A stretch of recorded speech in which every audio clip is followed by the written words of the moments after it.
আমি স্যারের কাছে এই জন্যই কৃতজ্ঞ যে আমি স্যারের কাছে এই জিনিসটা শিখছি যে পড়তে কীভাবে হয়। আমি যদি শুরু থেকে স্যারকে বিশ্বাস করতাম তাহলে হয়তো আমার 2 বছর লাগতো না, আরও কিছু কম সময় লাগতো। মানে আমার ধারণাই ছিল না যে এমবিবিএস পড়ার পরেও আবার পড়াশোনা করার একটা ব্যাপার থাকে। পার্ট 1 পরীক্ষার আগে আসলে বুঝতে পারলাম যে স্যার ওই দিন যে কথাগুলো বলেছিলেন ওইটাই আসলে সত্যি।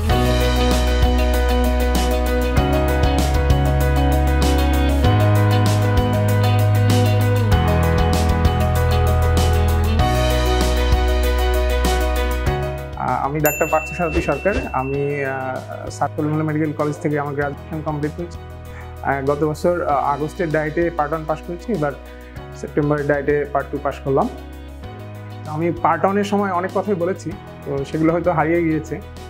তো ওভারঅল আজকে যে কথাগুলো বলবো, আসলে যে কোনো পরীক্ষায় আপনি যে পরীক্ষায় দেন, এখানে যারা দেখছেন বা ভবিষ্যতে যারা যে কোনো পরীক্ষায় দিবেন, প্রত্যেকটা পরীক্ষায় স্ট্রাগল। আসলে এমআরসিবি পার্ট 2 পার্ট 1 যে কোনো পরীক্ষায় আসলে একটা সবার নিজের জায়গা থেকে স্ট্রাগল করে, এই পরীক্ষাগুলোও তাই। তো আমি শুধু আমার পার্সপেক্টিভে কিছু কথা বলবো যেগুলো আমি পার্ট 1-এও বলেছিলাম। কেন আসলে আমি 2019 সালের সেপ্টেম্বর মাসে শুরু করি এখানে কোচিং করা। তার আগের আমার সময়টা, তার আগে আমি ইন্টার্নি শেষ করি প্রায় 2018 সালের শেষ দিকে এসে। তো তার ওই মাঝখানে প্রায় 5-6 মাস আসলে আমি জানতাম না যে আসলে আবার পড়াশোনা করতে হয়, এরকম একটা ব্যাপার ছিল। যে মানে আমার ধারণাই ছিল না যে এমবিবিএস পড়ার পরেও আবার পড়াশোনা করার একটা ব্যাপার থাকে। তো মানে হয়তো ধারণা ছিল, শুনতাম, কিন্তু জিনিসটা ফিল করতাম না আসলে। তো অনেক কিছু করার চিন্তাভাবনা করার পর আমি এখানে জয়েন করি। তো জয়েন করার পর যেটা হয়েছে সেটা হচ্ছে, আমি পার্ট 1-এ এই কথাগুলোই বলেছিলাম যে জয়েন করার পর আমার মনে আছে এখনও, আমি ওই ওরিয়েন্টেশন ক্লাসে ওই কোনায় বসেছিলাম। তো স্যার আমাদেরকে বলেছিলেন যে আজকের এই মানে আমরা যারা কোচিং শুরু করলাম, এটা আমাদের জীবনের বেস্ট ডিসিশন। তো আমি এই দিন ওই কথার কোনো পাত্তাই দিইনি, সোজা কথাই, যে না, এটা হইতেই পারে না, একটা কোচিং সেন্টারে জয়েন করা এটা কীভাবে জীবনের বেস্ট ডিসিশন হয়। তো যেটা হইলো যে তারপরে আমি যেরকম হয়, স্যার আমাদেরকে ওই দিন অনেক কথা বললেন যে আপনারা একটু কম সিরিয়াস হন, এত বেশি পড়ার দরকার নাই। এই কথাগুলো আমি নিতেই পারতেছিলাম না আসলে, কারণ আমি একটা এত বড় পরীক্ষা দেবো, তো আমি কম সিরিয়াস হলে কীভাবে আমি পাস করবো, এটা কি হয়নি।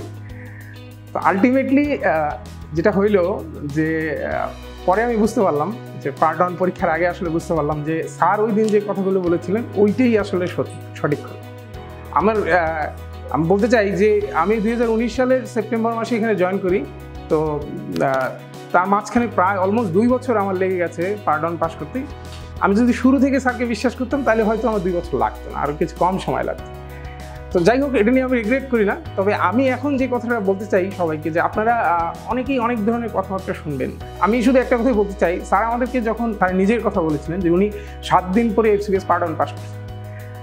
তো আমি আমার কথা বলি, আমি এমআরসিবি পার্ট 1 পাস করার আগে এফসিবিএস পার্ট 1 পাস করছি, এবং আমি এফসিবিএস পার্ট 1 পড়ার আগে আসলে স্যার 7 দিন পড়ছেন, আমি 7 দিনও পড়ি না। আমি শুধু স্যারের নোটই পড়ছি, আমি স্যারের নোট পড়ার ভিতরেই ছিলাম, আমি শুধু স্যারের নোটই পড়ছি। আমি আলাদা করে এখানে অনেক কোচিং আছে, অনেক বেসিকের পড়াশোনা আছে, যে এই যে কথাগুলো আসতে বেসিক পড়ানো হয় না। তো এফসিবিএস পার্ট 1 তো অনেক বেসিক আসে। আমি কিন্তু স্যারের নোটের বাইরে, আমি আবার বলছি, আমি স্যারের নোটের বাইরে কিছুই পড়ি নাই, কখনোই পড়ি না, এখনও পড়ি না। তো বেসিকের বাইরে এফসিবিএস পার্ট 1 কীভাবে পাস করলাম? তখন অবশ্যই ওখানে কিছু না কিছু ছিল, যে কারণেই পাস করি। তো পার্ট 2-তে এসে আমি এই ভুল করি নাই যে আমি স্যারকে অবিশ্বাস করার এই দুঃসাহস আমি আর দেখাই নাই, আমি ভবিষ্যতেও কখনো দেখাবো না। তো এখন যারা এই ধরনের এমআরসিবি পরীক্ষা নেওয়ার বা এমআরসিএস পরীক্ষা দেওয়ার ডিসিশন নিচ্ছেন, আপনাদের উদ্দেশ্যে আমার একটাই কথা থাকবে যে আপনারা বাইরে থেকে অনেক ধরনের কথাবার্তাই শুনবেন। আসলে এমআরসিবি পরীক্ষাটা আমার নিজের বাস্তবতায় আমি যেটা বুঝি সেটা হচ্ছে, এই পরীক্ষাটাকে কেউ আসলে এস্টিমেট করতে পারে না।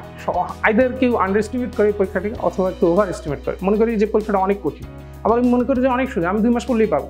আসলে পরীক্ষাটা এইরকম না, কেউ আসলে অ্যাকচুয়াল সিনারিওটা দিতে পারবে না। স্যার এটা পারেন, আর স্যার যে জিনিসটা পারেন সেটা হচ্ছে যে আপনি কীভাবে পড়তে হবে, শুধু এমআরসিবি রিলেটেড না, যে কোনো পড়াশোনা আপনাকে কীভাবে যে কোনো পড়াশোনার সাথে ডিল করতে হবে, এই নলেজটা থাকা আমার মনে হয় প্রত্যেকটা স্টুডেন্টের জন্য। আমরা যারা ডাক্তার, আমরা সারা জীবনের জন্য স্টুডেন্ট, আমাদের এই নলেজটা থাকা খুব জরুরি। আমি এর আগে অনেক শিক্ষক পেয়েছি, অনেক পেয়েছি, সবারই আমার জীবনে অনেক গুরুত্ব আছে, কিন্তু কেউ আমাকে এইটা শিখায়নি আসলে পড়তে কীভাবে হয়। আমি স্যারের কাছে এই জন্যই কৃতজ্ঞ যে আমি স্যারের কাছে এই জিনিসটা শিখছি যে পড়তে কীভাবে হয়, এটা আমার জানা ছিল না আসলে এর আগে। ধন্যবাদ সবাই।